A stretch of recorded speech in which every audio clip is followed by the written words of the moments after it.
Entonces, señores, vamos a continuar statistical testing. Nos quedamos en t-test anoche, ¿verdad que sí? ANOVA viene siendo lo mismo. La diferencia es que tú creas categorías. O sea, tú tienes más de dos grupos en los cuales tú vas a evaluar la media de cada uno. Por ejemplo, si tú quieres evaluar la media de la presión arterial sistólica en el grupo de pacientes solteros, casados y, por ejemplo, viudo, entonces ahí tú tienes tres grupos de comparación, ahí tú haces una ANOVA.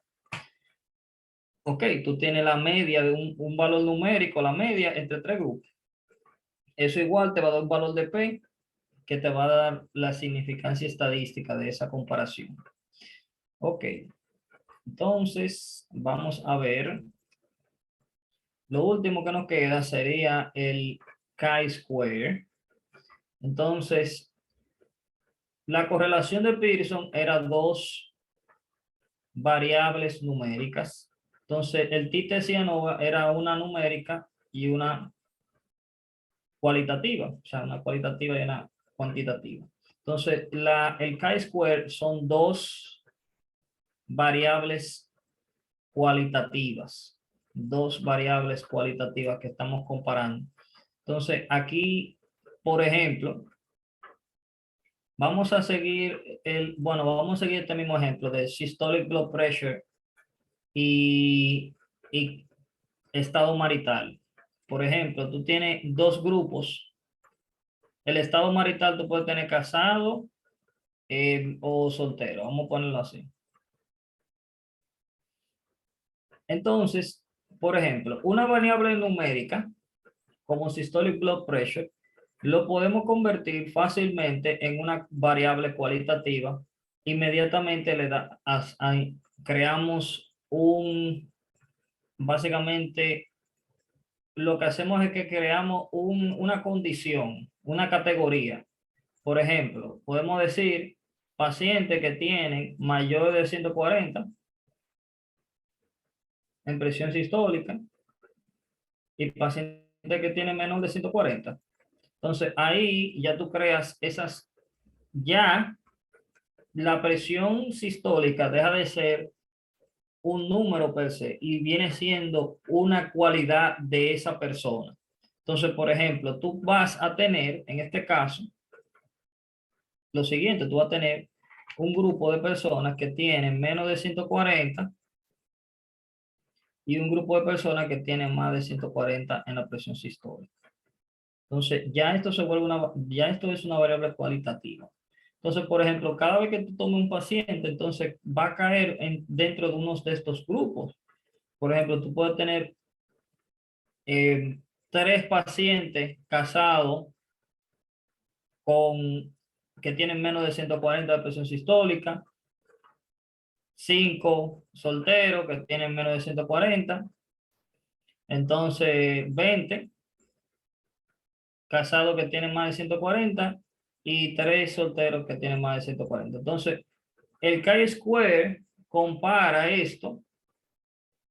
estas variables cualitativas y te va a dar eventualmente también un valor de P que te va a decir si hay una asociación eh, de significancia estadística entre estas variables. Entonces, eso es lo que hace el chi-square. Ok, entonces, eso es todo. Eso es todo en cuanto al statistical testing. Ya después de ahí, obviamente, hay cosas más complejas, pero no son tan importantes, por lo menos no para el este punto. Entonces, lo que yo quiero que ustedes se fijen al momento de ustedes identificar qué tipo de prueba utilizar, es principalmente esto, porque esto tiene a confundir. Eh, si le hablan de systolic blood pressure, pero le hablan de categoría, o sea, de personas con más de 140, grupos de más de 140, menos de 140, ya esto no es una variable numérica, ya esto es una variable cualitativa. ¿Ok? Entonces, estos son como las cosas que tienden a confundir en las viñetas clínicas. Em, Otra de estas que están aquí, que se me olvidó mencionarles ayer, es el Match Pair T-Test. Y esto es cuando nosotros utilizamos el mismo grupo, por ejemplo, previo a una intervención. Por ejemplo, yo tengo la variable cuantitativa de presión sistólica, ¿verdad? Entonces, yo lo que voy a hacer es que voy a tener un grupo pretratamiento, le tomo la presión antes del tratamiento con un antihipertensivo, ¿verdad? Me va a dar un número y tengo otro, el mismo grupo, son la misma persona, pero post tratamiento. Entonces, eso me va a dar una media, me va a dar un número también, una media. Entonces, cuando son el mismo grupo que se utilizan antes y después de una intervención, entonces lo que se utiliza es el Match Pair T-Test. Cuando son grupos que no tienen ninguna relación entre sí, entonces se utiliza el T-Test normal. Ok,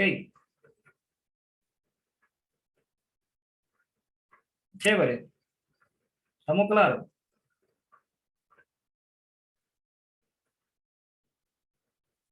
Claro.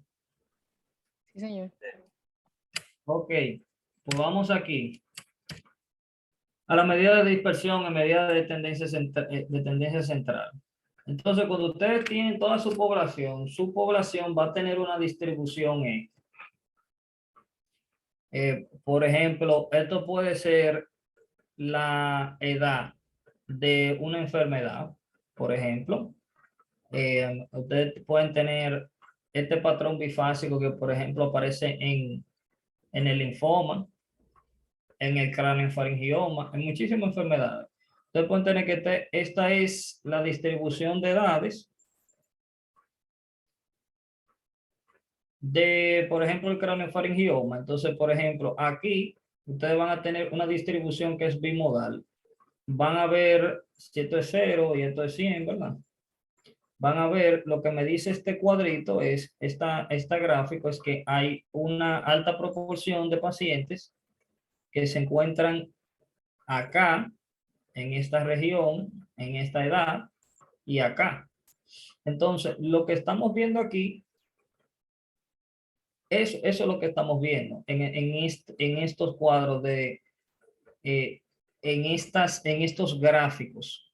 Lo que estamos viendo es la dispersión de la data de la data específica de nuestro estudio. Por ejemplo, esto puede ser también edad. Vamos a quedarnos con esa misma variable. Esta puede ser la variable edad y podemos ver en este caso que tiene una dispersión que no es totalmente simétrica, sino que está desviada hacia un lado, que está más acumulada aquí y luego hay un descenso gradual. Entonces, ¿qué me dice esto? Por ejemplo, yo solamente con verlo así, interpretarlo de manera sencilla, yo puedo decir, bueno, pues si yo lo divido en el medio del punto más alto, yo veo que hay muchas más personas mayores de 50 años, ¿verdad? Aproximadamente. Entonces, hay muchas más personas que se encuentran aquí. Vamos a decir que esta hipertensión arterial. Bueno, pues hay muchas personas mayores de 50 años con hipertensión, pero antes es muy raro. ¿Lo están visualizando? Sí. Entonces, igual que aquí, vamos a decir que esto es, por ejemplo, esto es una leucemia. Vamos a decir que es una leucemia linfocítica aguda, que es más frecuente en jóvenes, ¿verdad? Niños. Entonces, bueno, mira la distribución que tenemos aquí. Ya a partir de cierta edad no hay casi pacientes. Aquí sí, hay muchos pacientes. La mayor concentración está acá. Bien, entonces eso es una interpretación visual de lo que estamos viendo, de qué es lo que representa eso. Entonces, nuestra población también puede encontrarse así, distribuida totalmente, centralizada, totalmente, simétrica. Si seguimos con el ejemplo de la edad, aquí nuestra población, la edad más común sería los 50 años, ahora sí. Una población totalmente en el medio. Déjenme ponerle un segundo. Ok. Entonces, aquí hacia ambos lados está gradualmente disminuye hacia ambos lados. Está totalmente simétrica. Bien. Entonces, vamos a hablar de lo que son las medidas de tendencia central primero. La medida de tendencia central es sencillamente lo que me buscan es representar cuál es la característica media, por así decirlo, o las características más comunes que me representan la población. Es como con un número yo puedo representar a toda la población. Eso es lo que yo intento hacer con esta medida. Yo puedo ver un cuadro, puedo ver un gráfico, perdón, y ustedes ven esto, pero si le dan un número que se lo resumen, ¿verdad? Es mucho más fácil de manejar. Entonces, por ejemplo, ustedes tienen tres tipos de medidas de tendencia central, que son el mean, median y el mode. Ya ustedes saben, el mode es el valor que más se repite. Pues este siempre va a ser el pico de la distribución de la data. La moda siempre va a ser el pico, porque es el más que se repite. ¿Ok? Entonces, el median va a ser el que queda, si ustedes distribuyen la data de manera secuencial, 1, 2, 3, el que queda justamente en el medio va a ser el median. Entonces, ya eso ustedes lo saben calcular, ¿verdad? Pero porque si es impar,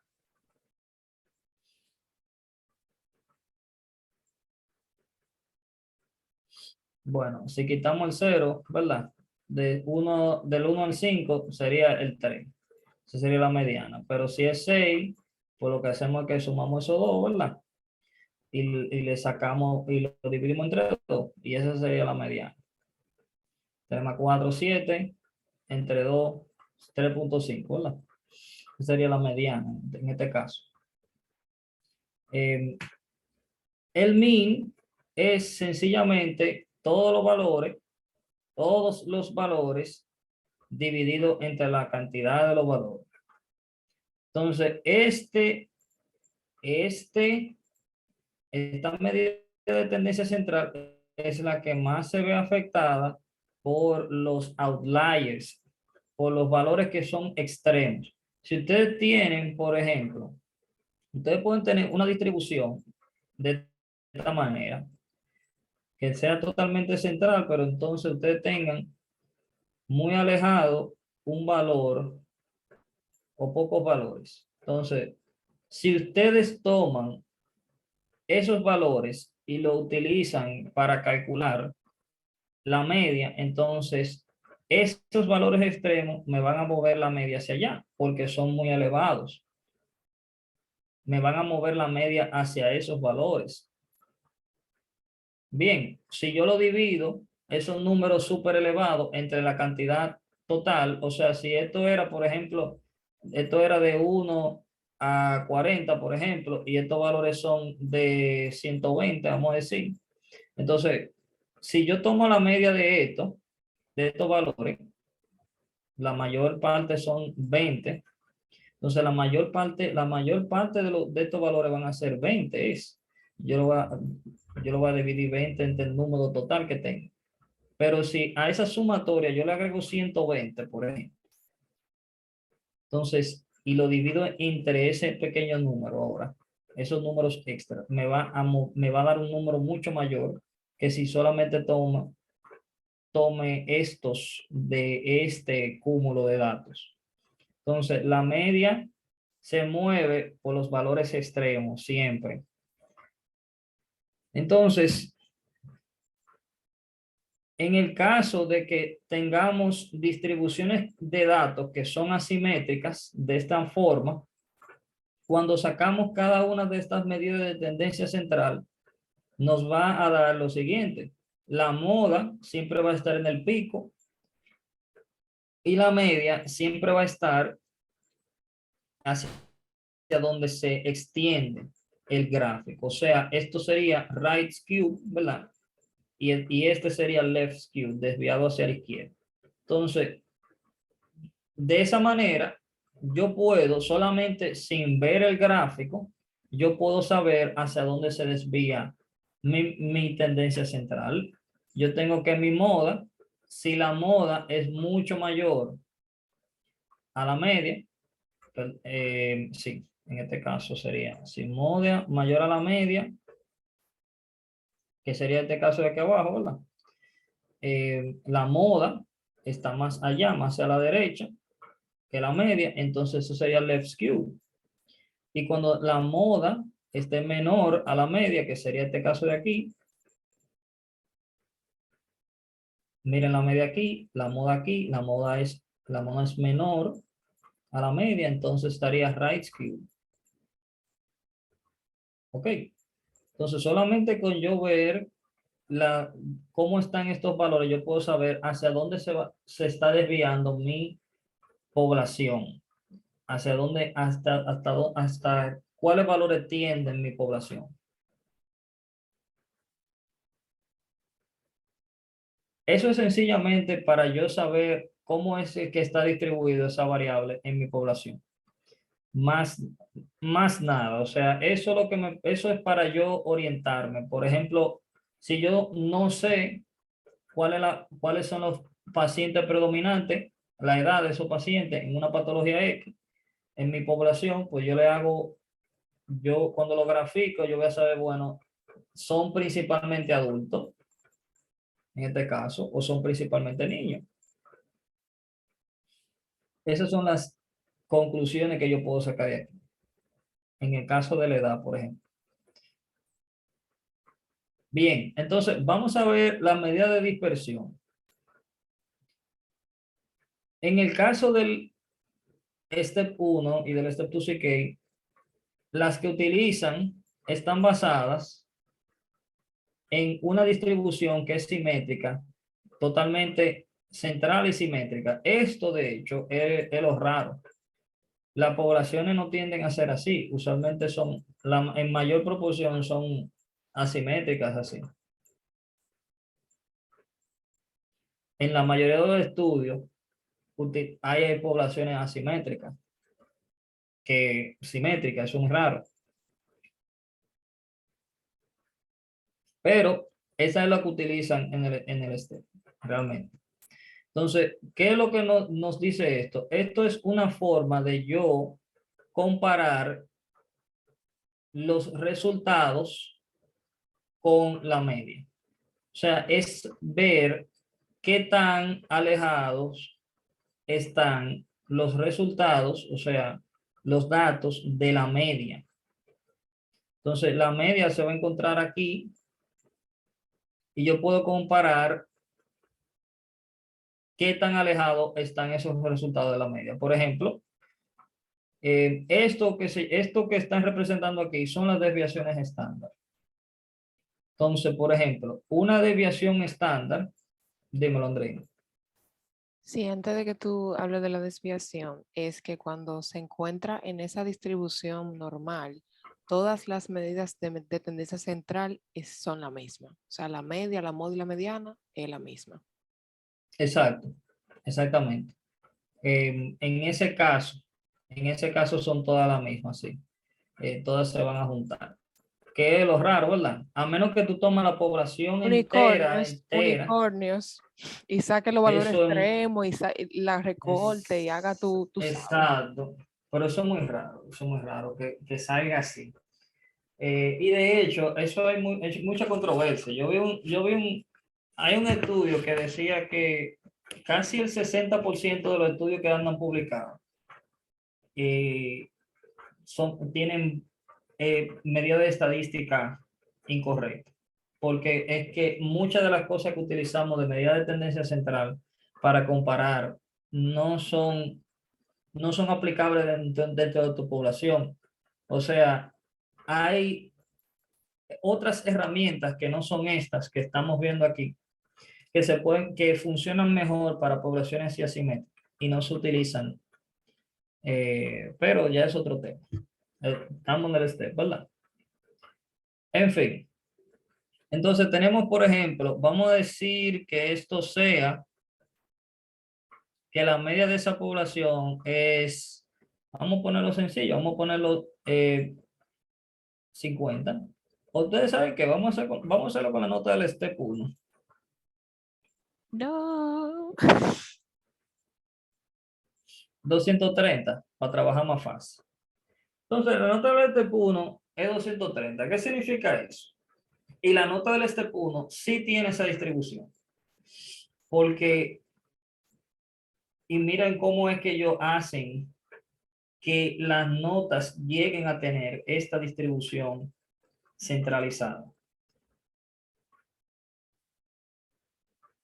Si ustedes toman todos los que toman el examen y sacan y toman su nota, ustedes van a tener que la media, la moda y la mediana, o sea, el valor central va a ser 203.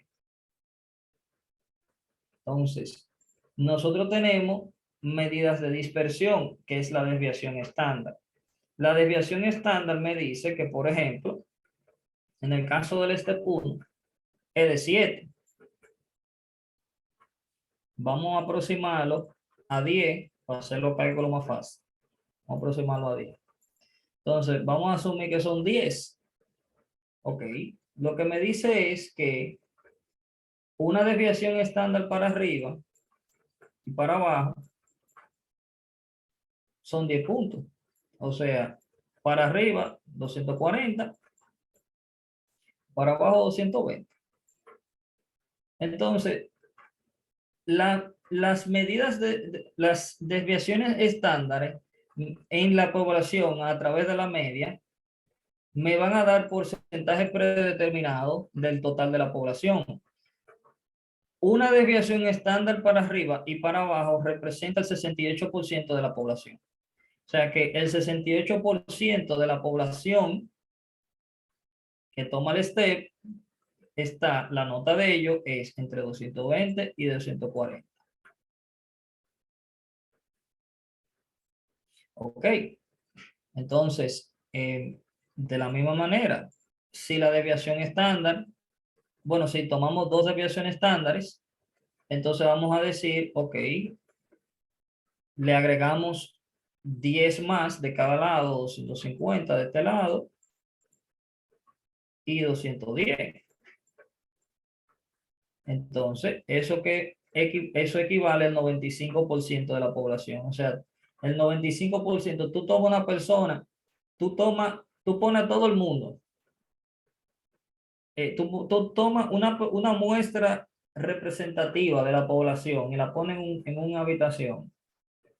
Y tú tomas una persona aleatoria. En el 95% de los casos, él va a tener una nota que se encuentra hasta ahí. ¿Ok? Se va a encontrar entre 210 y 250 en el 95% de los casos.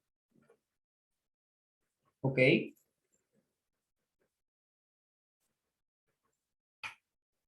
Entonces, igual, 3 desviaciones estándar, entonces serían 99.7.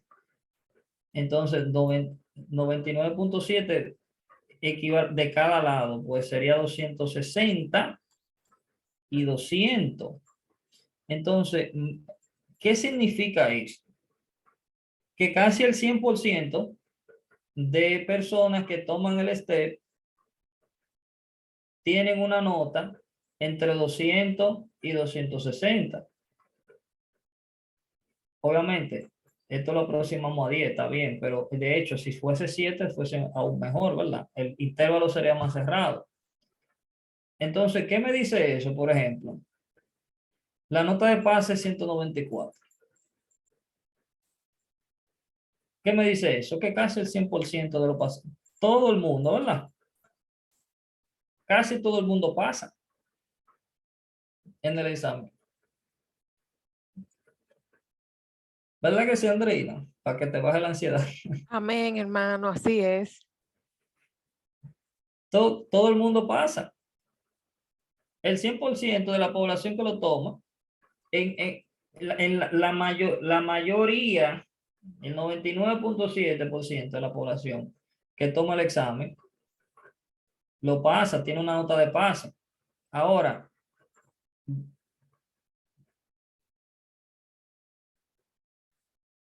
¿cómo se evalúan estos gráficos? Vamos a hacer algunas estimaciones. Por ejemplo, si a ti te dicen,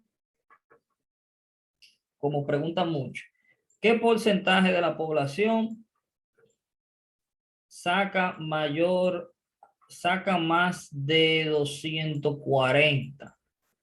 Por ejemplo, ¿qué porcentaje de la población saca más de 240? Bueno, pues fíjate,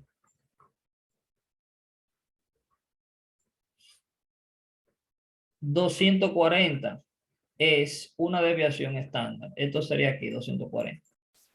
Entonces, miren qué sucede. De este lado, cuando una desviación estándar por encima y por abajo son 68%. Entonces, la mitad de 68, ¿cuántos son? 34, ¿verdad? Entonces, ahí, mira, ahí hay 34% de la población. Bien, entonces a ese 34, tú le sumas, ¿verdad? Estos 95, cuando tú le agregas acá la segunda desviación estándar, ¿verdad? Cuando se le agrega, habría que calcularlo esto. Son como 16, ¿verdad que sí? Sí, 16 y 2.5. Ok, ya tú lo tienes calculado. Pero ¿cómo lo sacamos eso? Lo que estamos haciendo, por ejemplo, nosotros lo que hacemos, déjame calcularlo, sería 68, ¿verdad? 25, 27 entre 2, 13.5. Tú me dijiste 16. Exacto, lo que sobra para arriba son 16, pero tú lo divides, esta, la del más 2, lo que tú dijiste, 13.5, y la otra es 2.5. Exactamente. Enredando, ¿cómo que te salta? Mira lo que yo Ah, hice. Mira. Esto aquí es 68%, ¿verdad?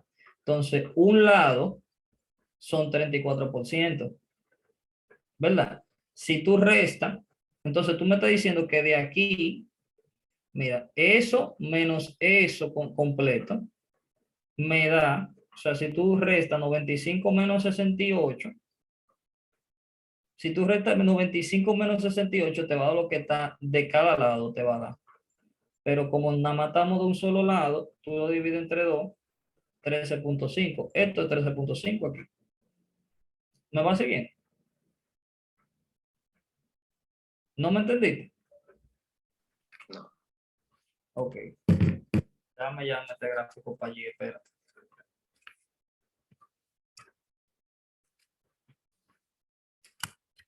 Déjame llamar los papeles. Mira.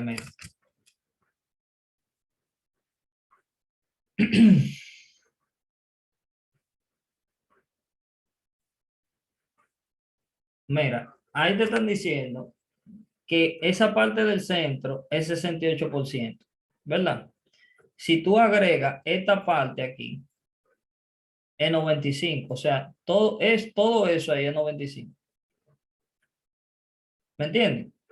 Todo eso ahí es 95% de la población. ¿Me sigue? Sí. Ok, entonces, esta parte de aquí adentro es 68%, ¿verdad? La parte de dentro es lo que te están diciendo, mira, eso de ahí adentro es 68, ¿verdad? Sí. Ok, pues 95 menos 68 te da 27. O sea, si yo le quito eso, me va a quedar 27%, que es lo que están de cada lado. Esto más esto son 27. Entonces, como en este caso yo estaba viendo solamente lo que está mayor a 230, que está mayor, perdón, a 240. Era lo que me interesaba. Entonces yo obvio esta parte de aquí. Entonces lo que estoy haciendo es que lo estoy dividiendo entre 2. Eso igual a 13.5. Ajá, ya llegué. ¿Me entiendes? Entonces, esto que estaba aquí es 13.5. Me quedan 5% en la población todavía. O sea, ¿qué es lo que te está diciendo? Aquí adentro hay 95%.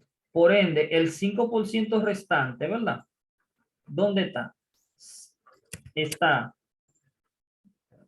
ok, está, sería 2.5 de este lado y 2.5 de este lado. Bien. ¿Verdad que sí? Entonces, eso incluye no solamente la tercera desviación estándar, sino todo lo que queda de la tercera para allá, 2.5%. Y todo eso para allá, 2.5. Entonces, mira, la pregunta era, ¿qué porcentaje de la población tiene una nota mayor a 240? Pues sería 13.5, que es esto que está aquí, más 2.5, que es el restante. Eso sería 16, ¿verdad?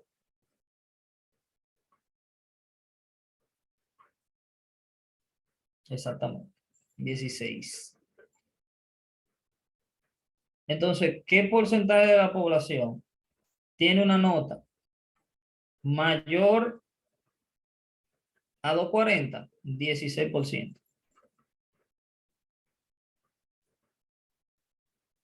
¿Entiendes?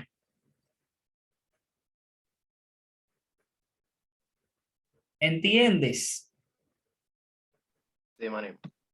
Ok. Entonces, así uno puede responder ese tipo de preguntas que se la salen constantemente.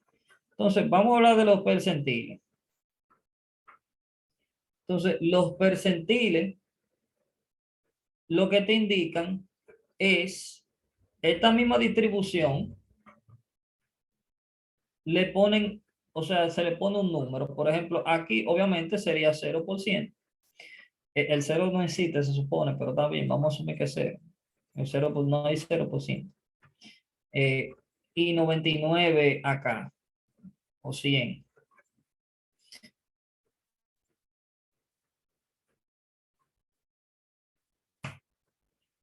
Entonces, dentro de ese porcentaje total de la población, ¿dónde tú caes tu nota? Por ejemplo, si tu nota, en este caso hipotético de que la desviación estándar es de 10, es de 240, entonces, ¿en qué percentil tú te encuentras?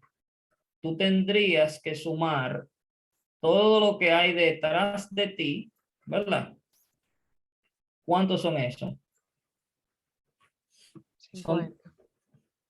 ¿verdad? Como que están muy fáciles. ¿Verdad? Sí.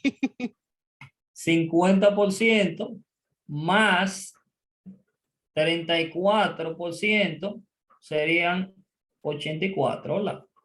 Entonces, 240 en ese caso hipotético es el percentil, el 84th percentile, el percentil 84. ¿Ok? En este caso hipotético. ¿Sí o no?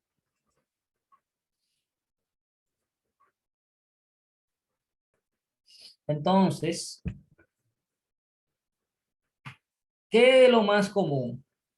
Como tú puedes ver aquí, lo más común es que la gente saque en el 95% de los casos entre 210 y 250. Después de ahí, o sea, una nota menor menor a 210, eso es muy raro, ¿verdad? Solamente el 2.5% de todo el mundo saca una nota así. Eso es muy raro, tú sacas menos de 2.10. Lo mismo es sacar más de 2.50. Menos del 2.5% de esa población saca más de 2.50. Por eso es que esos números muy elevados, 270, 280, eso es súper Unicornios. raro. Porque tú estás en el percentil 99.99, qué sé yo qué. O sea, tú estás es una vaina exorbitante.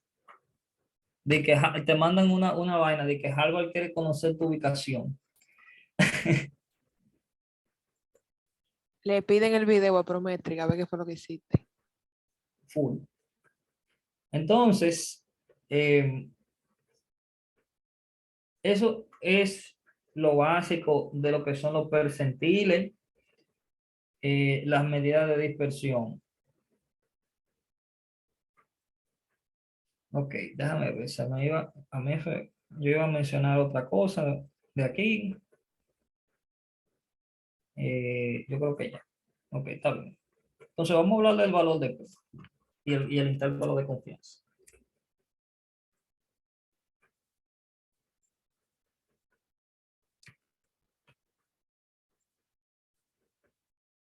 Entonces, el intervalo de confianza sencillamente es esto.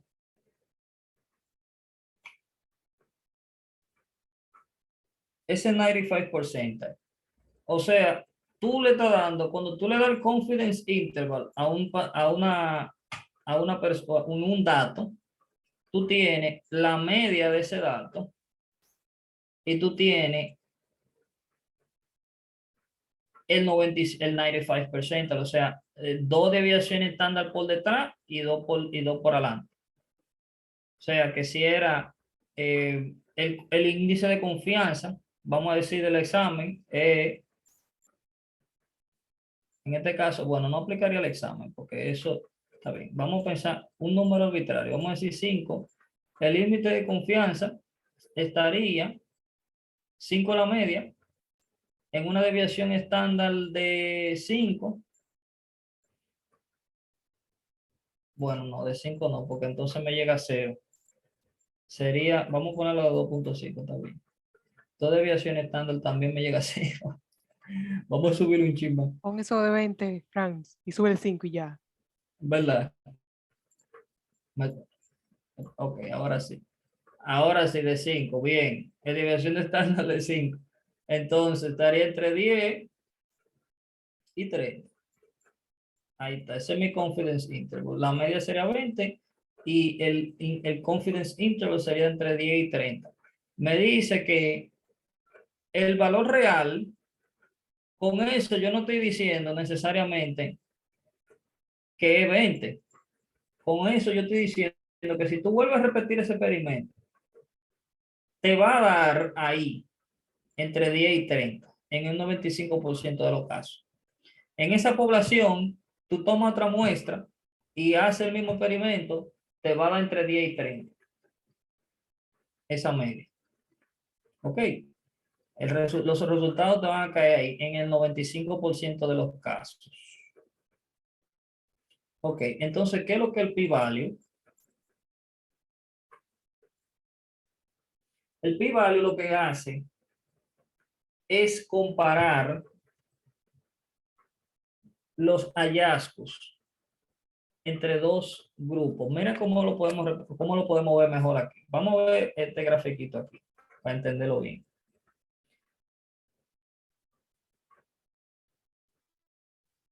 En este caso tenemos varios fármacos, droga A, B y C.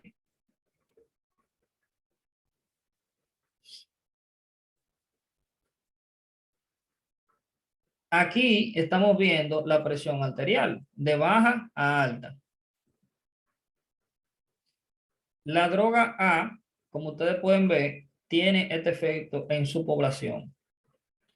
Tiene la media acá, esto es básicamente, esto viene siendo un box and whiskers más o menos, lo único que no tiene la cajita, pero esto es un box and whiskers.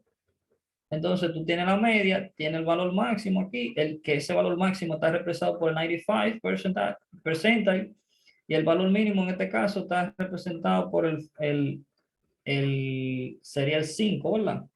El 5%, el 2.5. Sí, el intervalo 2.5, el percentil 2.5, porque es este de aquí. Sería el 2.5 y este sería el 95.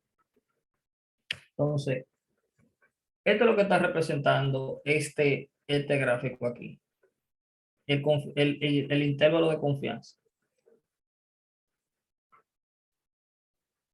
Bien. Entonces, si yo comparo dos drogas, ustedes van a tener que, fíjense, esta droga produjo estos efectos en el 95% de la población y la droga B produjo estos efectos entre el 95% de la población. ¿Qué significa eso? Que, por ejemplo, bueno, aquí tenemos que el intervalo de confianza es mucho más elevado en términos del efecto de la presión arterial. Las desviaciones estándar están muy elevadas. ¿Qué significa eso? Que la población está muy dispersa, los resultados.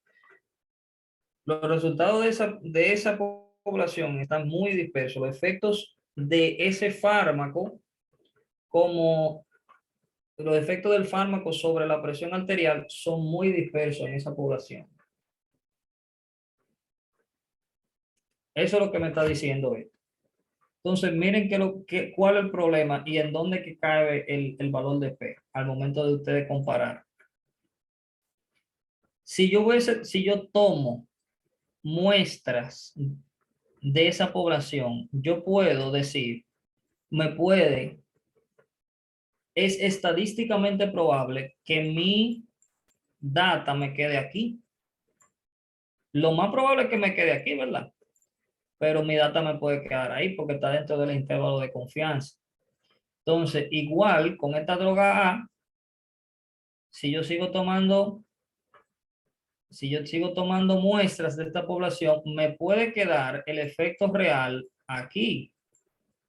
Entonces, debido a que los intervalos de confianza se cruzan de estos dos fármacos, entonces eso me va a dar un valor de P que va a ser mayor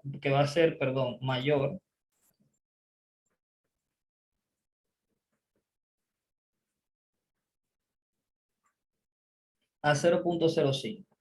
¿Qué es lo que me dice eso? Eso lo que me dice es que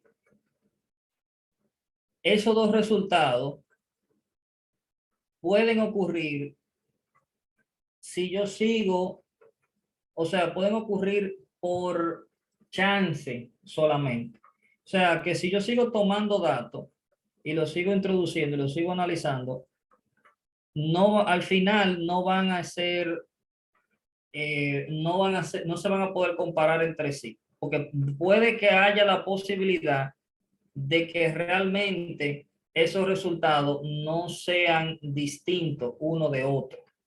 En el hecho de que se crucen los intervalos de confianza, me puede dar eso. ¿Ok? Y el valor de P, cuando yo tengo dos fármacos que lo comparo de esta manera, me van a dar mayor a 0.05. ¿Ok?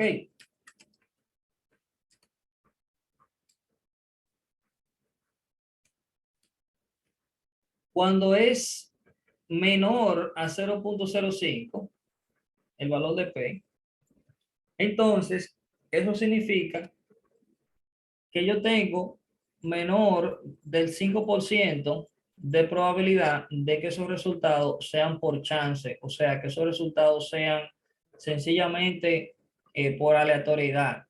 ¿Ok? Cuando yo tomo, y eso es algo arbitrario, yo tomo 5% de error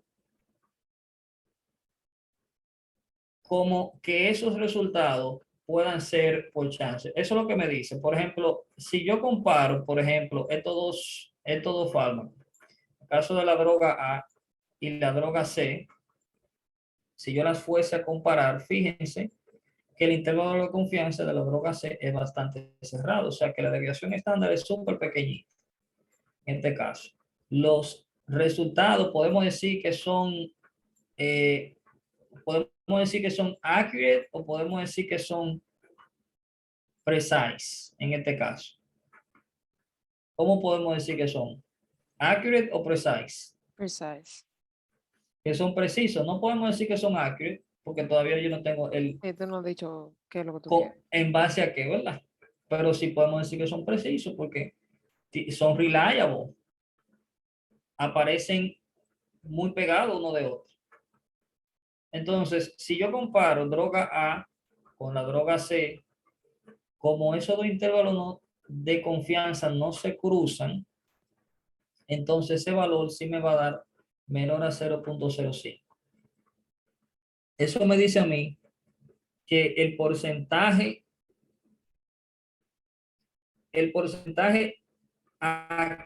de probabilidad de que estos hallazgos, de que esa comparación entre la droga A y la droga C sea chance puro, es menor a 5%.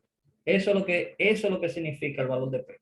Cuando tú comparas dos cosas, te va a decir, bueno, mira, si es menor a 0.05, estos resultados hay menos de 5% de probabilidad de que sea por chance. ¿A qué significa eso de que sea por chance? De que sea un efecto de que, por ejemplo, tú tomaste una población desproporcional. Bien, el valor de P te indica eso, de que no fue un error matemático o un efecto inapropiado o una población desproporcional, de que realmente si tú comparas dos grupos y te da menor de 0.05, no fue aleatorio el efecto. ¿Ok? Entonces, eso es lo que significa el p-value. ¿Tú tienes otra definición, Andreina, que tú quieras compartir? Realmente es eso. Como que qué tanto es azaroso, qué tan azaroso son tus valores. Si son azarosos, eso no sirve porque eso, tú sabes, no te está diciendo que hay una relación de nada, no hay una inferencia de una u otra variable. O sea, eso se puede producir por el azar. Pero si está muy cercano y tú estás viendo que tiene un intervalo de Exacto, por el confianza azar. menor, porque tiene que haber alguna relación, alguna inferencia entre una variable y otra que te esté produciendo algo significativo, que te esté dando valor a esa data. Exactamente. Entonces, eso en esencia es el valor No de te P. rías, no te rías, Javier, Una que es forma así, azaroso. es una forma también de ustedes interpretarlo es con la significancia estadística. Cuando ustedes dicen, bueno, son estadísticamente significantes o no.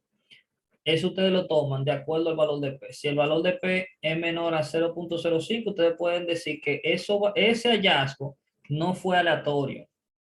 ¿Ok? Que sí realmente hay una diferencia real entre ambos grupos, que no fue puro azar, como tú dices. ¿Ok?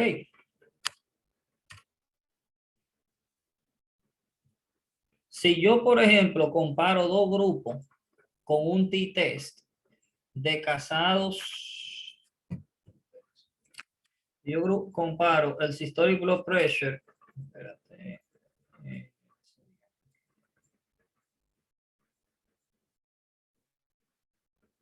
entre los casados y los solteros. Si yo comparo la media de esos dos grupos, le hago un t-test, ¿verdad? Eso me va a dar un p-value.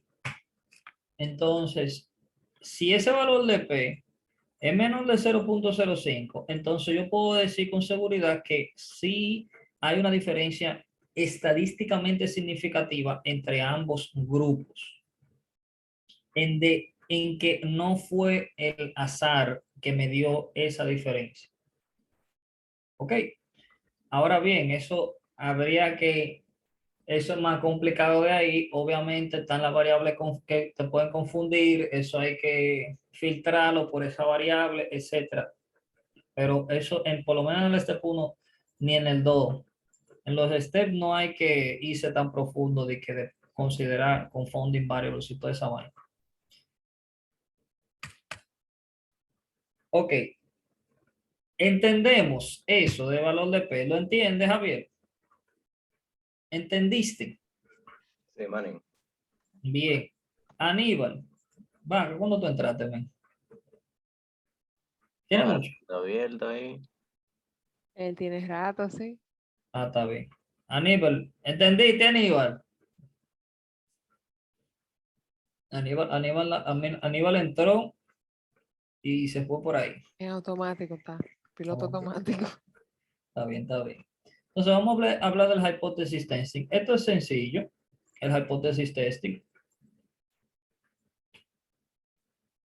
Lo único que una hipótesis tú haces es, una hipótesis es una conjetura, ¿verdad? Que tú quieres probar.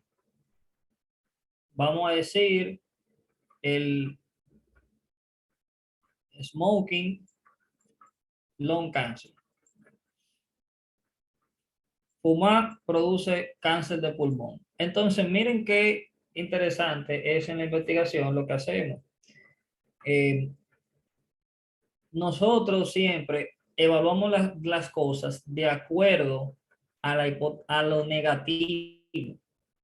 Los investigadores deben de ser negativos, deben de ser, no se pueden emocionar por los hallazgos, deben de mantener siempre el ser escépticos con los hallazgos.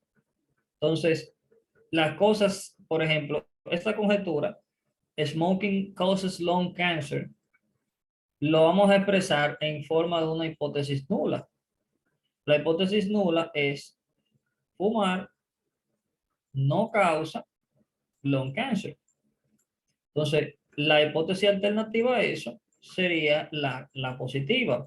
Smoking causes lung cancer. Entonces, vamos a hicimos un estudio para probar eso. Ok. Miren cuáles de las cosas que pueden pasar. Lo primero que tenemos es la realidad. Y ahí es que es complicado cuando tenemos alguna enfermedad o algo que es totalmente nuevo, porque nosotros podemos comparar las cosas con la realidad. Y si no sabemos la realidad per se, entonces se necesita mucho estudio para uno establecer un estándar al cual uno pueda compararlo. Entonces, asumimos que sí, vamos a decir que sí, ya conocemos que smoking causes lung cancer, entonces la realidad es la hipótesis alternativa, ya lo sabemos de antemano, pero vamos a decir que estamos haciendo otro estudio que está probando algún tipo de herramienta que quiere comprobar si smoking causes lung cancer y lo estamos comparando con la realidad que ya asumimos que es cierto, que sí. Entonces, esa es la realidad. Entonces, si hacemos el estudio y el estudio rechaza la hipótesis nula, o sea, la hipótesis nula es que no, entonces si el estudio hace eso, está aceptando la alternativa. Entonces, decimos que ese estudio tiene mucho poder estadístico. El poder estadístico se describe como la capacidad de demostrar que sí hay una diferencia cuando realmente lo hay, cuando la realidad es así, que realmente lo que tú haces concuerda con la realidad. Eso es poder estadístico. ¿Ok? Entonces, si tu estudio no tiene suficiente poder para probar la realidad, entonces tú cometes lo que se llama un error tipo 2, un error tipo beta. Que en ese caso, tu estudio no rechaza la hipótesis nula. Fíjense cómo todo es en base a la hipótesis nula. O rechazo la hipótesis nula o no la rechazo. Todo en base a la hipótesis nula. Todo en base a la premisa de que realmente no es así. De lo que tú quieres probar no es así. Todo se hace con esa premisa. Entonces, si tu estudio no rechaza la hipótesis nula, entonces la está aceptando. Y si entendemos que la realidad es que sí, que fumar causa cáncer de pulmón, entonces decimos que tú tienes un error tipo 2, que tu estudio no tuvo suficiente poder estadístico para probar la realidad. ¿Ok? Por eso que ocurren los errores tipo 2, porque si ya sabemos de antemano que la realidad es una, sencillamente tu estudio no tuvo suficiente poder estadístico. Entonces, ¿cómo aumentamos el poder? Lo aumentamos con el sample size. Y lo aumentamos con la precisión de las herramientas. Herramientas más precisas aumentan el poder estadístico. Un sample size más grande aumenta el poder estadístico. ¿Ok? Entonces, fíjense, vamos a verlo eso aquí mismo, en esa imagencita.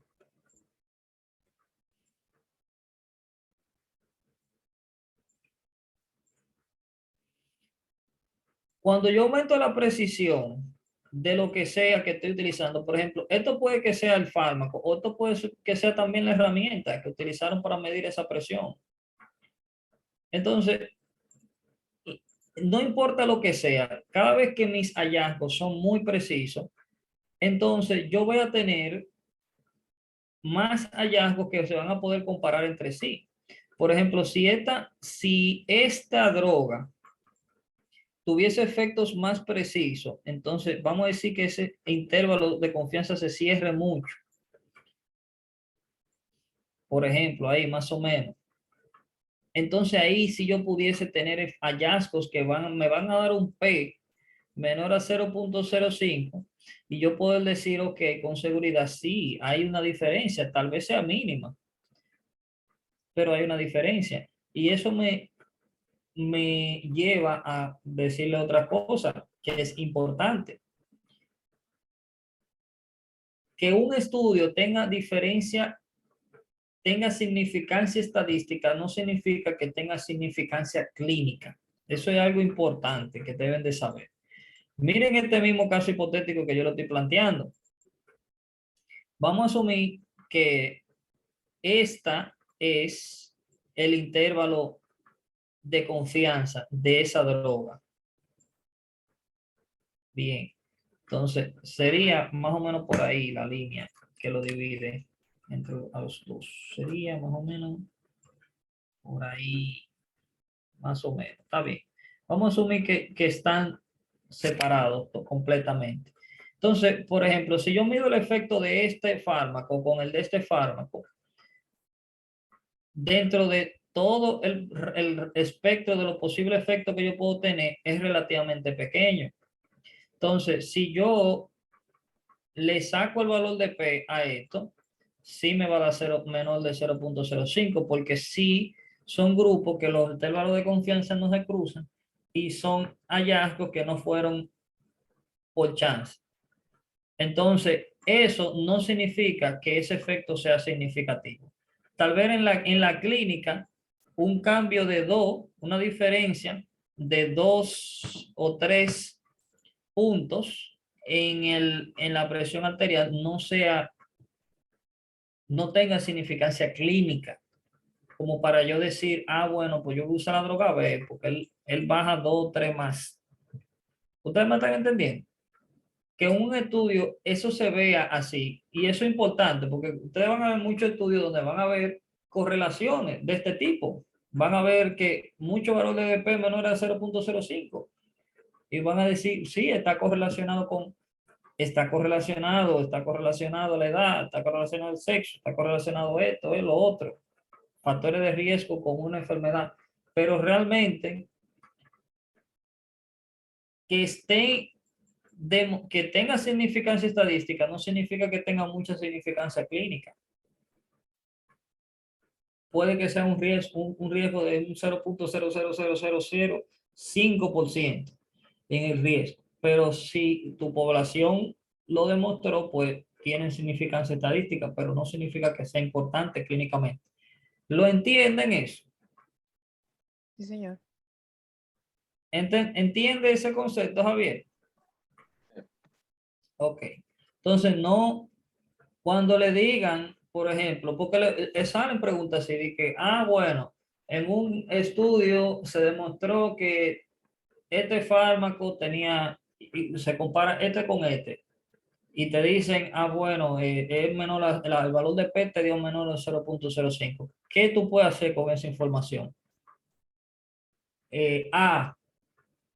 Recomendar el fármaco A versus el fármaco, bueno, recomendar el fármaco B versus el fármaco C, por ejemplo. Tú no puedes coger eso.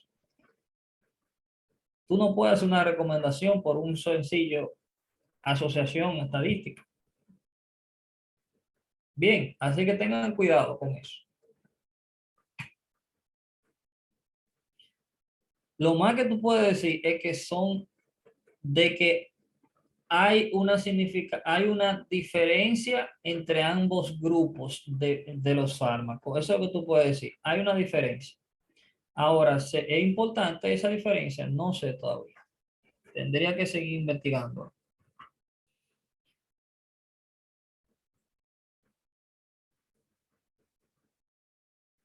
Ok, entonces, con eso, bueno, me falta el error tipo A, el error tipo alfa. Entonces, vamos a asumir que la realidad es otra. Esto es asumiendo que la realidad es la hipótesis nula. Bien, la realidad en este caso es que fumar no causa lung cancer. Esa es la realidad. No, bueno, espérate. La realidad sería, ok, sí, se mantiene. Sí, la hipótesis nula se mantiene. La realidad es la hipótesis alternativa. Smoking causes lung cancer. Entonces, dentro de esa conjetura, oigan lo que pasa. Dentro de esa conjetura, fumar causa cáncer de pulmón. La realidad es la hipótesis alternativa, esa misma. Entonces, asumiendo que la realidad sea la hipótesis nula, que es que fumar no causa lung cancer, un error tipo alfa es rechazar la hipótesis nula. ¿Ok? Y aceptar la hipótesis alternativa. Si la realidad es que fumar no causa lung cancer y tú rechazas la hipótesis nula y te quedas con la alternativa de que sí, entonces tú estás asumiendo un error tipo 1. Y eso ocurre mucho. Que eso es llevarle la contraria a lo que es a la realidad. Y forzar, por así decirlo, que sea así. Este es el error más común. Porque es que los investigadores siempre quieren estar correctos y llevar a la contraria a la realidad. Nosotros siempre que se quiere es probar algo. Siempre quieren probar algo los investigadores. ¿Ok? Entonces, cometen mucho el error tipo 1, el error tipo alfa, por el bias. Bien, eso lo vamos a ver ahora. Bien, en los ejercicios que vamos a hacer ahora mismo. Vamos a empezar a hacer estos ejercicios de aquí de EPI y de Biostats para ir para ir plasmando todas las cosas que hemos hablado. Vamos, entonces lo que ustedes van a hacer es que lo van a hacer como hacemos, ¿verdad? Ustedes lo van a hacer en su mascota, lo que tengan al lado, y cuando estén listos me dicen y después lo discutimos. Déjame buscar un cuaderno. Toma un momento. Chévere. Aníbal, ¿tú estás ahí? Aníbal. Parece que no. Bueno, pues nada, Franz, pues, entonces, lo hacemos los tres. Son tres. claro, Sí, son tres. Está bien. háganlo. No, son más. Esos son de esta página. No, yo digo porque yo pensaba que tú ibas a separar uno por página, pero está bien. No importa. Está Lo que bien, está pasa es bien. No, que no importa. eso no No importa hay, no mucho hay que calcular nada ahí. por ahora. Not yet.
Bueno, cuando estén listos me avisan, ¿oyeron? Javier, ¿tú estás ahí ya? Javier, Espérate, manín, que tengo una bulla aquí. bueno, pero cuando tú estés listo, tú me avisas.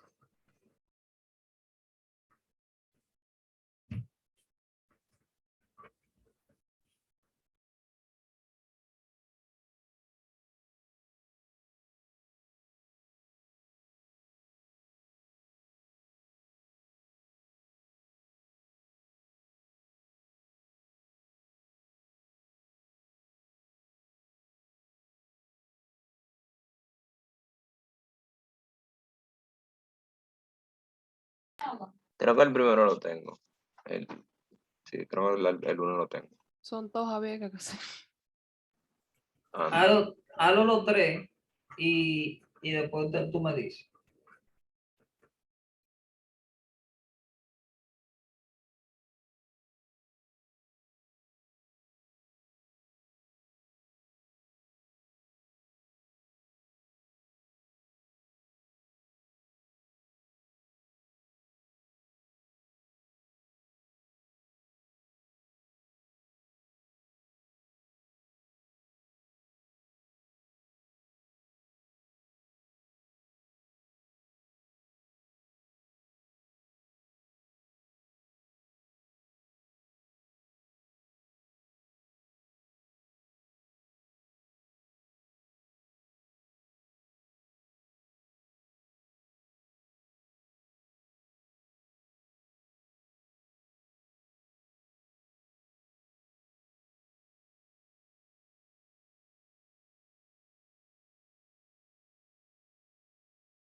Ok, creo que lo tengo.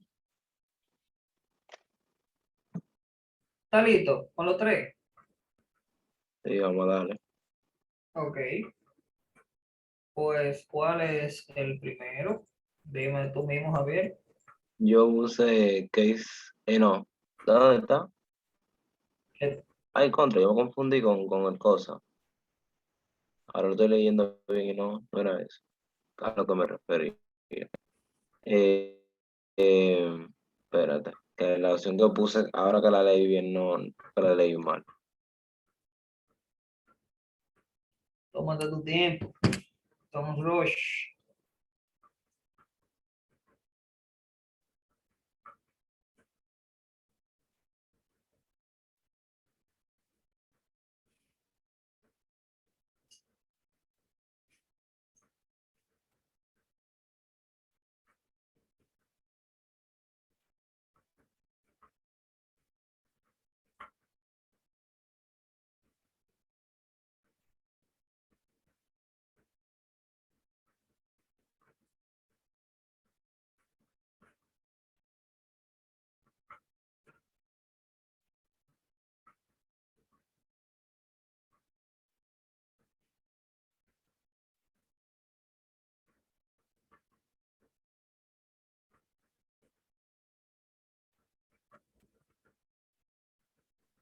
Ok, Ya. sí, creo que vendría siendo el historical cohort story. Ok. ¿Qué tú opinas, Andrei? Yo digo que es un case control. ¿Por qué? Uno, porque yo tengo dos grupos de pacientes, uno con peptic ulcer disease y otro con no peptic ulcer disease, aunque ellos digan que tienen otro diagnóstico. Entonces, Ujú. ellos evaluaron, o sea, ellos miraron hacia atrás y calcularon la cantidad de estrés en cada paciente. Entonces, Entonces, lo mismo que yo le había dicho, que se confunde tengo que fácil, explicar ¿verdad? porque no es un histórico. ¿Eh? No, no, sigue. ¿Cómo? ¿Qué tú dices? Ok. Se pudo, no Sí. solamente se describió, sino que se analizó heavy. No, lo que No, te digo lo es, que pasa es que ahí, aunque te pongan de que están diagnosticados, eso es una palabra, ¿cómo se dice? Un distractor. Porque ellos lo que están viendo es si el estrés te produce úlcera péptica. Entonces ellos vieron pacientes que tenían el diagnóstico, pacientes que no tenían el diagnóstico y miraron qué cantidad de estrés recibió cada grupo. Eso es un case control. exactamente. O sea, lo que yo les había mencionado, de que cómo tú haces la división inicial de los pacientes. Fíjate eso. Lo que ellos tomaron los récords, pero lo dividieron en disease y non-disease. ¿Ya? O sea, inmediatamente tuvo esa división, tú sabes que es un case control.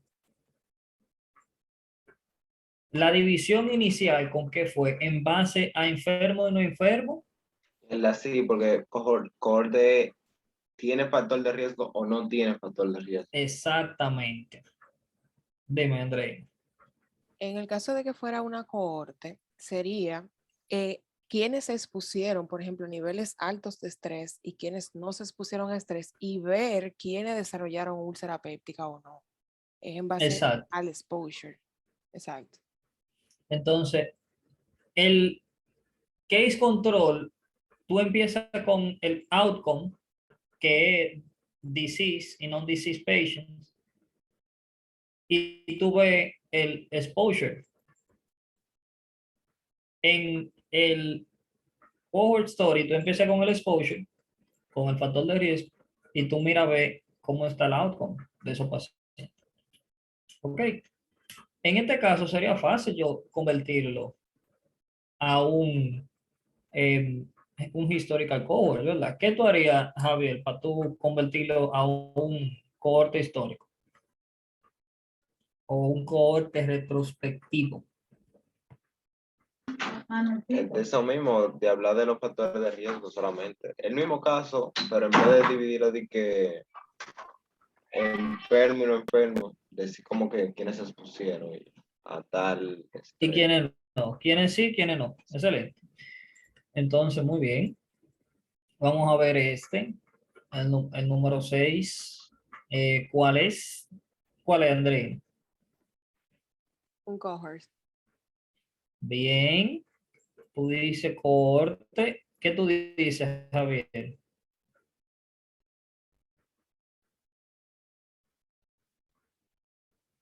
Javier. Ok. Eh, Se ve. Dame mi respuesta, espera. No, no puede cambiar de respuesta. Oye. ¿Y qué? Que ya la vio la que. Sí, yo tenía el cosito como tapado, nada más vi eso, está bien. Pero ya yo sé. No Fran, puede no te cambiar de apures. respuesta. La Ay, puso mala ya. Voy a tener La que yo quedar. puso mala. Tirame por privado, André. te voy a llamar, Javier, te voy a llamar.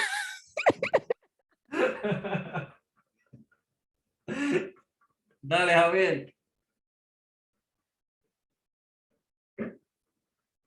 Javier, dale. Ya va, o sea que confían en mí ahora. Y que estás esperando la llamada. Un paquetico que te lo mande. Pero tú no lo habías completado. Yo te pregunté si ustedes lo habían Sí, llenado. pero ahora yo me paniqué. ¿Y qué fue? Pero esto no era usted, señor, con la respuesta y vaina. De esto depende mi futuro. ¿Viste? De aquí en adelante yo voy a saber qué voy a hacer con mi vida. Está bien, pues está bien.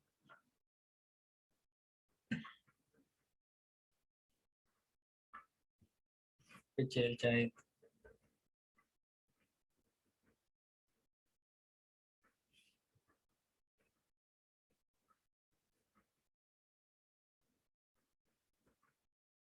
Tilín, pero dale, ¿y qué o qué? Maní, pero Mira. eh, tiene que ser por obligación. La E, porque es el único que es experimental. Ya los otros son descriptivos. That's it. Ah, no, espérate, corte analítico y vaina. Pero como quiera, ya lo eliminamos. ujú. Javier va a Con, dudar, o- mira, con hasta de otra- su existencia ahora ok, mismo. ya, que no, echa la noche entera con esa. Es un clinical treatment trial. Eso fue lo que yo dije, la E. Sí, él lo dijo, Franz. Ah, no, pues está bien. No, es que es que tú me prepusiste que le iba a decir mal, porque estaba durando mucho. Oye, Qué bandido, este Claro, muchacho. oye, yo espero que él confíe. Yo no lo voy a llamar el día de mi examen a él. claro, porque tú estabas durando mucho. Y bueno. Fran, pase. ¿Cómo? Yo creía que tú te ibas a quemar. Entonces, nada, eso, ¿por qué no un cohorte? No tiene un exposure, no tiene, o sea, tú no estás midiendo un exposure, tú estás midiendo paciente, le estás dando un medicamento, eso es Una intervención, intervención. una intervención durísima. Pero yo no la Ya, leí esa opción, Fernando, yo la volé. sí, hay que tener cuidado con eso. Pero ¿por qué tú cogiste o sea, tú no viste eso y tú No lo vi, asumiste, bueno, exacto, next best, ¿verdad? exactamente. Cohort. Es verdad, es verdad, pero no cohort. Muy bien, muy bien. Pero esa lógica estaba bien. Ok, y en este caso, vamos a ver, Javier, empieza tú.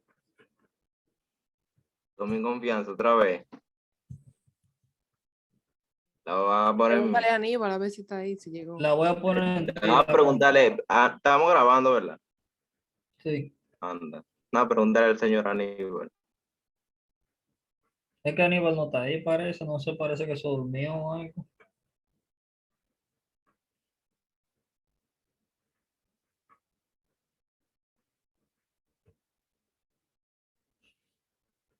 Vamos, dale. Le diré por chat. Ah, yo iba a escribir en el grupo ya. ¿Y qué fue? No, No, que pues. Aníbal no está ahí, Aníbal no está ahí. Anda. Dale, dime.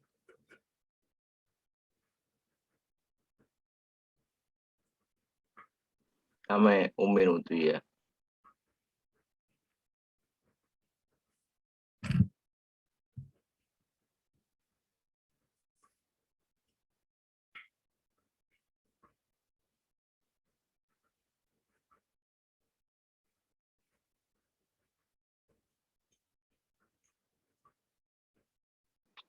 Yo pienso que pudiera ser la A. Ok. ¿Tú concuerdas, Andrea? Sí. explíqueme por qué no es la C. ¿Por qué no es la C?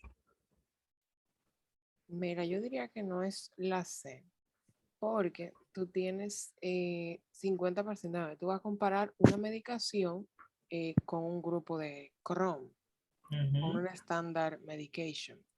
Entonces, que tú cojas paciente con Crohn, o sea, esa es tu población, vamos a decir, que tú quieres, que tú vas a probar. Pero tú estás dándole la opción arbitrariamente de que ellos se quieran ir para donde ellos le den su maldita gana. Entonces ellos pueden agarrar todo y decir, no, yo quiero el tratamiento. O decir todo, no, yo no quiero nada. Entonces eso no es randomizado. Y para mí es un selection bias.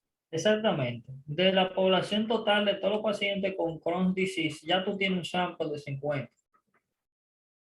Yo pienso que eso solamente pudiera afectar así de que el sample, en que, como estábamos hablando ahorita, que si les va a dar más poder o menos poder al estudio, pero así No, de no, que no, no. En este caso, sería como que tú quieras probar un medicamento en Crohn en la población general. O sea, tú no va a tener, vamos a decir, no va a tener significancia porque no es la población target. No es tanto que sean Exactamente. 50, que sean 100, no, no, no, o sea, ¿cómo te explico? No sería tanto del poder estadístico en este caso, sino No. el target de la población. Entonces, miren, aquí no es el sampling porque ya el sample ocurrió. Es eso que tú tienes ahí, esos 50 pacientes es el sample que tú sacaste ya. Entonces, de ahí, de ese sample, entonces le dieron la oportunidad a ellos a que vayan a dos grupos de manera, esto sería un estudio open label, que tú te pones donde tú quieras, en el grupo de tratamiento de la nueva droga o en el grupo de tratamiento estándar. Entonces puede que hayan diferencias en términos de selection bias porque te van a quedar grupos que son eh, de proporcionales, porque se te vayan 40 para acá a tomar el tratamiento nuevo y 10 para el tratamiento estándar y por ende te van a dar defectos ya al momento de compararlo, va a ser más difícil.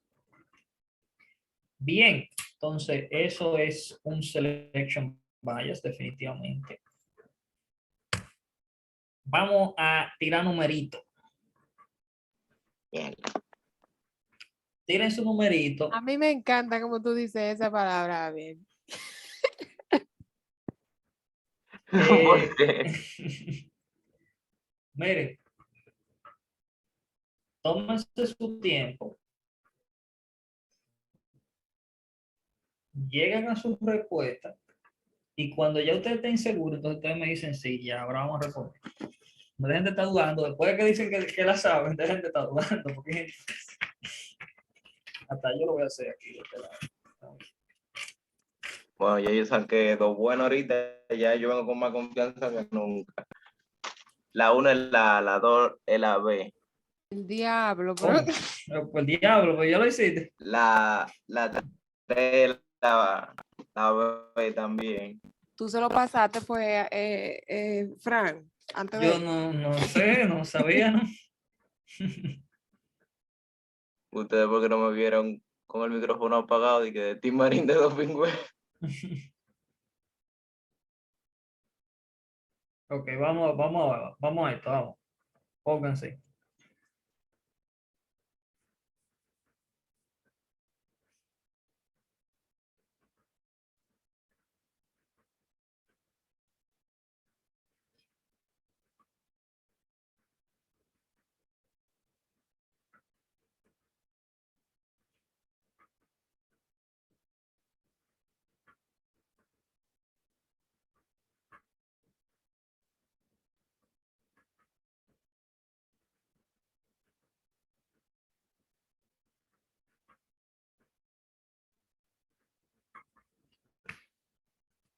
Ah, no, pero esto es una chechita, todo los ejercicios están muy fácil.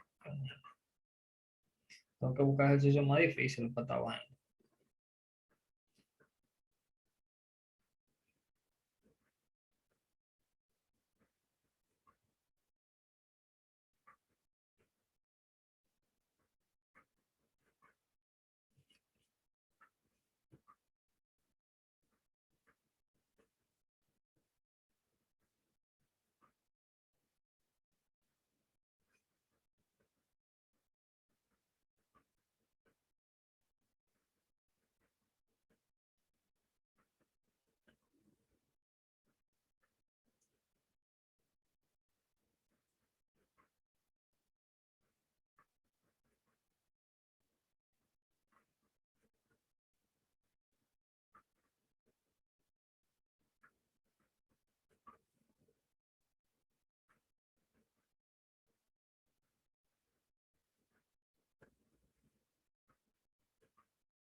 Ok, yo estoy listo, usted me avisa.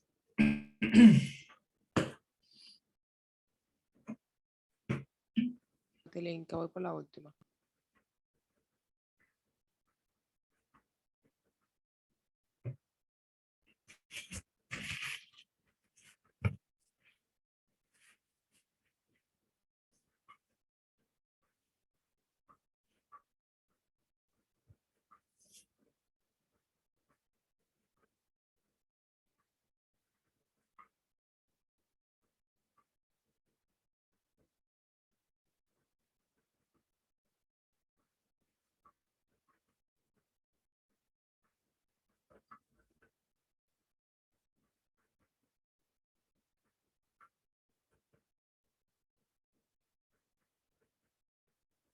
Bueno, ya ustedes van a esperar, yo estoy lentísimo.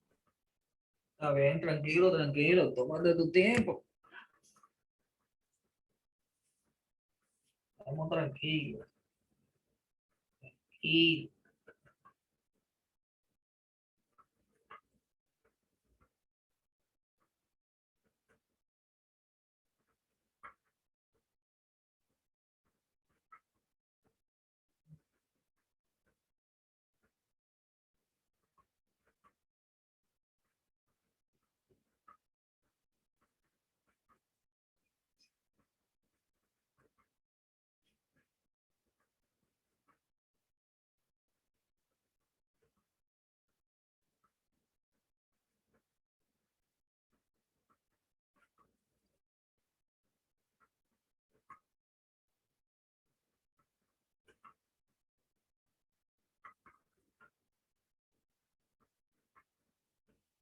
me avisan.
A ver si te de cabello, excusa. Javier, si te trancaste me dice.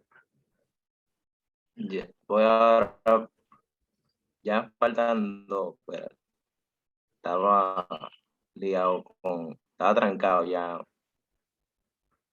Está todo.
Tan bonita esa pregunta, ¿verdad que sí, André? Tan bonita, tan bonita. ¿De dónde la ¿Verdad? sacaste? ¿De dónde la Como que sacaste? como que van una lleva a la otra, ¿verdad? Esa secuencia. Está chévere. Y ellos, bueno, ellos lo pueden, no, ellos no lo hacen eso como linkear En preguntas. el, En en el base a la uno pregunta no. anterior. En el uno no, pero Oh, en el step uno no, pero en el CK sí. oh my, no me jodas. Ujú. Ahí sí. Bueno, mi crítico. Ay, Dios mío, yo voy a tener que orar mucho para ese examen. En el Porque, CK es heavy porque ellos te ponen preguntas de que, ok, ¿cuál es el diagnóstico? no, Y y si tú después, pones mal el diagnóstico, pones mal auto y ya. No, y ya. sí, es así. Si tú pones mal el diagnóstico, se cae Uy, papi. y te fue. Se te cae la pregunta. Eso pasó mucho cuando cambiaron el ENUR. En el año que yo lo cogí, ellos hicieron ese tipo de preguntas. A mí me encantaron, obviamente. Pero hubo mucha gente quejándose por eso, que ay, que si tú tenías la pregunta mala, que después la otra, que yo me imagino, porque si usted diagnostica una vaina mala en la vida real, usted va a dar un tratamiento mal, usted puede matar a una gente. O sea, así que tiene que ser la vaina.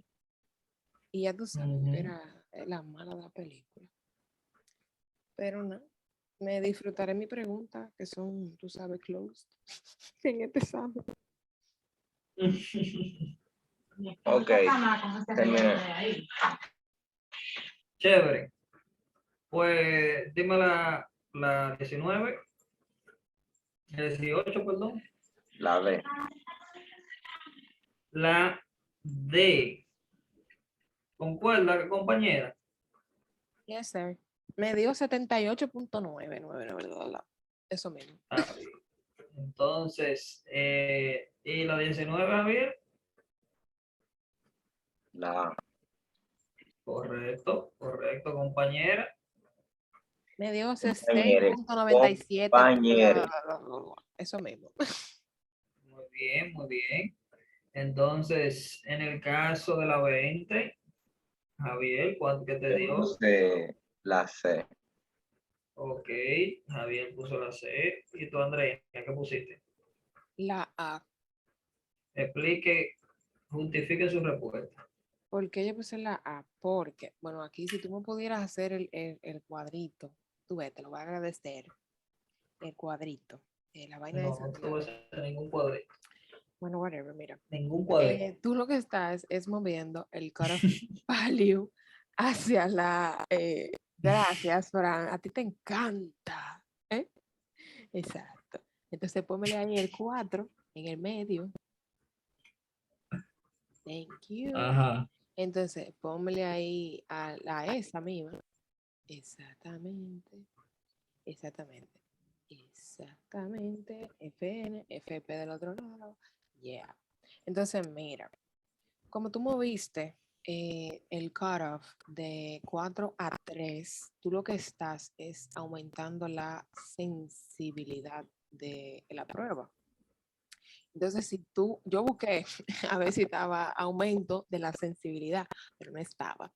Entonces, tú lo que haces es que, sí, o sea, como la sensibilidad va de la mano con el negative predictive value, si aumenta la sensibilidad, aumenta el negative predictive value. Y estarían aumentando entonces los false positive. Entonces, ¿por qué aumenta el negative predictive value cuando tú aumentas la sensibilidad? Porque tú estás, vamos a decir, quitándoles, vamos a decir la fórmula, tú estás, ¿verdad? True negative sería la fórmula entre los true negative más los false positive. Tú estarías aumentando el denominador, por lo que el cociente te va a dar menor. Lo pusiste Negative predictive value es eso. false. Sí, sí, El sí, exacto. Exacto, sí, sí, false. sensitivity true positive entre true positive y false negative. Exacto, exactamente. Entonces, ¿qué es lo que pasa? Entonces, tú ahí estás disminuyendo los false negative. Y ahí Entonces, entonces sí, aumentaría el cociente. Exactamente. ¿entiendes, Javier? ¿Por qué van de la mano? Sensibilidad y negative predictive value. Lo que pasa fue que cuando yo vi la respuesta, yo pensé que era false positive y es false negative que decía. Ahora que lo veo. Ok, sí, te van a aumentar los false positive, eso es cierto, pero en ese caso no pudiésemos escoger ninguna respuesta porque estarían las dos bien. Pero sí, es negative predictive value. Eso es correcto. Y en el caso de la 21, ¿qué tú pusiste, Javier? Yo puse la E. Tú pusiste la E. Javier puso la E. ¿Y usted, compañero? Mira, ahí yo tengo una disyuntiva porque yo sé que el negative predictive value tiene relación con la prevalencia, no con la incidencia. Entonces yo pondría una que diga no change in incidence y disminución de la prevalencia. Pero como eso no está, me fui por la B. Ok, pero vamos a pensar en qué pasa cuando yo disminuyo el cutoff value del PSA. ¿Qué es lo que va a pasar? Yo voy a diagnosticar más o menos personas con cáncer de próstata. Tú vas a diagnosticar más, pero el detalle es que tú estás incluyendo personas sanas, vamos a Eso no decir, importa. ok, Es de esta prueba que estamos hablando. No importa, porque con esta prueba que estamos trabajando, yo no le estoy haciendo biopsia a la gente. Yo me estoy basando en esta prueba solamente. Entonces, si yo disminuyo el cutoff value, yo voy a diagnosticar como con cáncer más o menos personas. más. Pues esas son las tres posibilidades. Y la prevalencia, ¿qué va a pasar? Yo puse decrease porque la prevalencia, cuando tú hablaste del positive predictive value, como que si aumentaba, aumentaba también. Entonces yo dije, bueno, entonces negative predictive value, vamos. La prevalencia no Yo tiene que no, ver con yo no positive puedo, predictive yo no value. Tiene que ver puedo con ver positive las predictive. opciones después de la C. Yo creo que era con eso que tenía que ver, la prevalencia con No, positive no, no, predictive. no, no, no. Ah, No, no, no. Lo que pasa es que la prevalencia lo modifica. Pero en este caso, o sea, la prevalencia aumenta el valor positivo, el valor predictivo positivo y disminuye el valor predictivo negativo, el aumento de prevalencia de la enfermedad. Pero en este caso, lo que te están diciendo es, si tú estás al disminuir, ustedes lo que tienen que pensar de esta manera, al disminuir el cutoff value, tú vas a diagnosticar más personas con cáncer de próstata. Por ende, la incidencia va a aumentar. Y si la incidencia aumenta, también lo hace la prevalencia. O sea, la A, la respuesta. ¿Ok? Porque aquí no te están poniendo a analizar qué pasa con el positive predictive value o el negative predictive value, Javier. Aquí te están preguntando qué pasa con la prevalencia per se. Ahora, si yo te puedo, si yo hiciera un follow-up question de aquí, ¿no verdad? Y yo te digo, bueno, ahora que la prevalencia está aumentado y el PPV, ¿cómo se encuentra? Pues se va a aumentar también.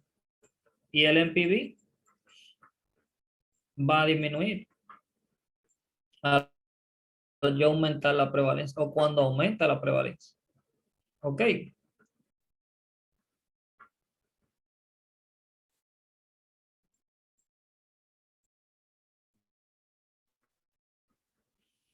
¿Estamos claros ya? sí, compañero. Sí, yo no Claro. sé por qué no puedo ver esa última parte. Yo nada más veo hasta la pregunta C. No puedo quitar, no se quita el doc de esta O vaina. sea, tú no puedes ver la parte de abajo. Ahora no. No se quita. Bueno, eso es pie in the floor. ¿Qué te digo? Ay, dije, pie in the floor. Ah, pero tan fino, muchacho. Esa es, Vamos a espérate, ver esa este es de la entonces. vaina de Meyer. No, no, esa no es la de Meyer, esa de Meyer es Pie in the Sky. El parietal, gracias. Sigamos. Vamos a ver, ¿qué es eso? Háganse esa ahí.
Cuando estén listos, me dicen.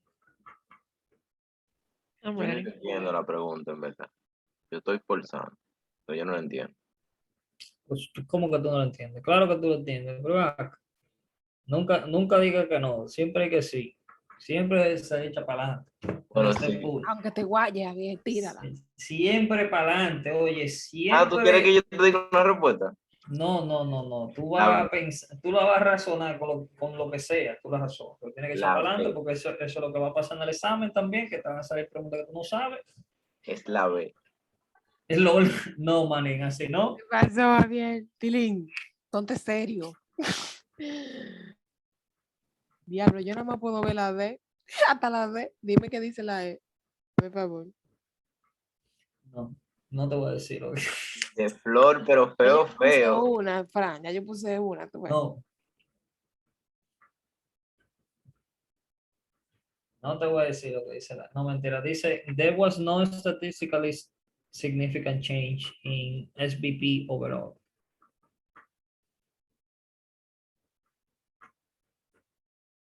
O sea, la E niega Está bien. la C, básicamente. La E es el negativo de la C. Está bien.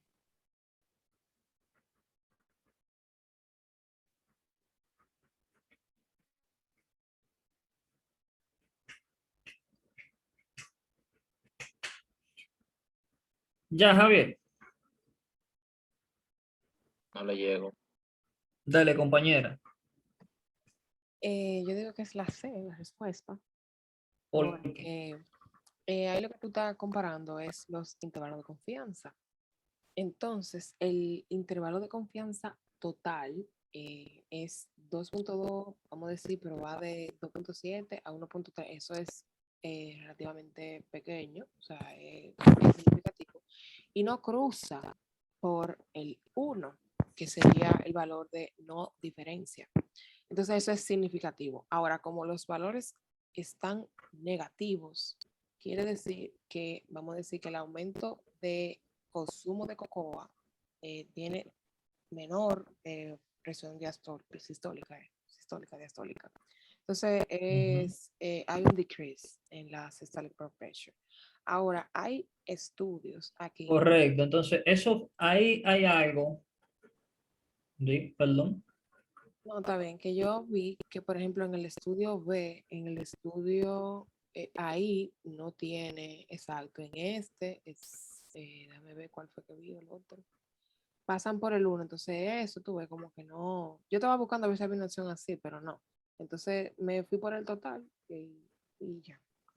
Y ya. Entonces, en estos estudios en particular, lo que dice Andreina, que eso fue algo que yo no toqué realmente, dentro de lo que hablé no lo mencioné, y es los estudios que incluyen al valor nulo. Entonces, el valor nulo es 1, porque no incluye, porque no hay, lo que me dice el valor 1 es que no hay diferencia entre los grupos, entre un grupo y otro, entre el grupo que le doy, por ejemplo, cocoa y el otro que no le doy cocoa. No tengo ninguna diferencia. Bien, miren que lo que estamos viendo aquí, el mean entre el Cocoa Group versus el mean del SVP en el grupo de Cocoa, en el grupo control, a lo que no le doy Cocoa. Entonces, la diferencia de las presiones, de la media de las presiones históricas, lo que estoy evaluando. ¿Qué prueba lo que estoy haciendo aquí? ¿Qué prueba sería esa? ¿Qué prueba estadística yo estoy haciendo con esta comparación? Espérate, no lo diga. Andreina. Calladita estoy, mira. Sí.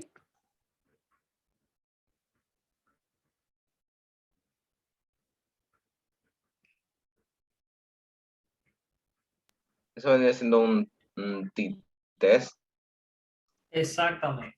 Entonces, lo que yo estoy haciendo ahí es un t-test. Y le estoy dando, y estoy sacando el intervalo de confianza. El 95% confidence interval. Entonces, si ese intervalo de confianza, que es estos valores que están aquí en brackets, cruzan por el valor nulo, pues eso significa que no hay relevancia estadística.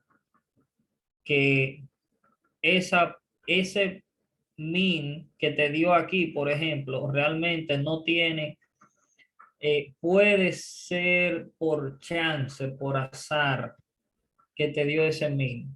Que si tú vuelves a repetir ese estudio, puede que muy fácilmente te dé 1 también.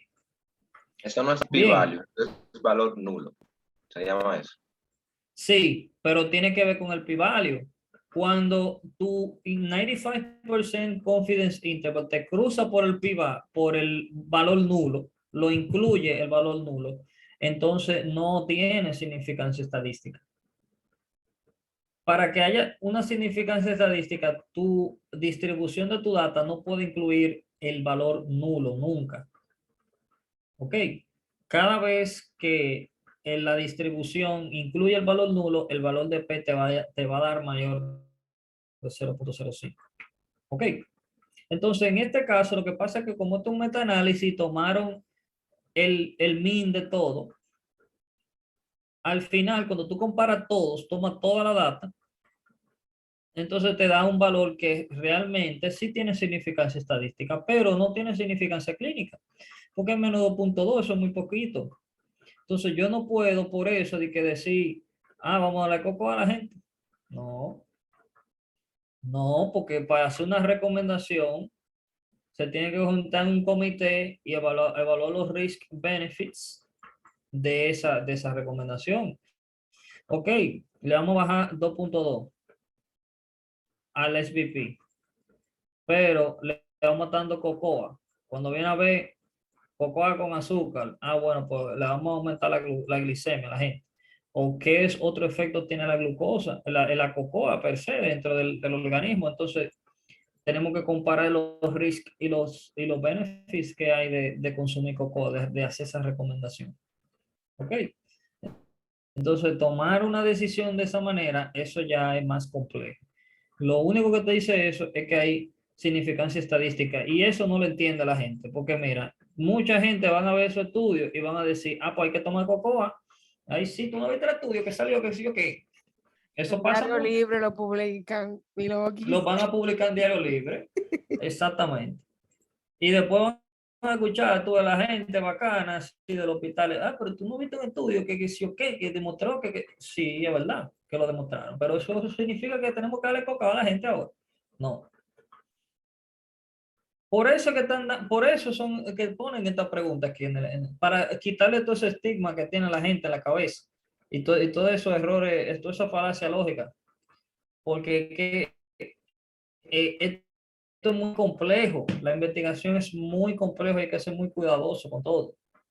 Dígale, André. Ahora, mientras menos desarrollado es Sir. la cultura, se ve más eso, porque aquí no Es que hay quien le no diga. hay mucha educación, o sea, no hay educación en investigación. Pero Entonces, para el coronavirus los vecinos comprobaban y juraban que el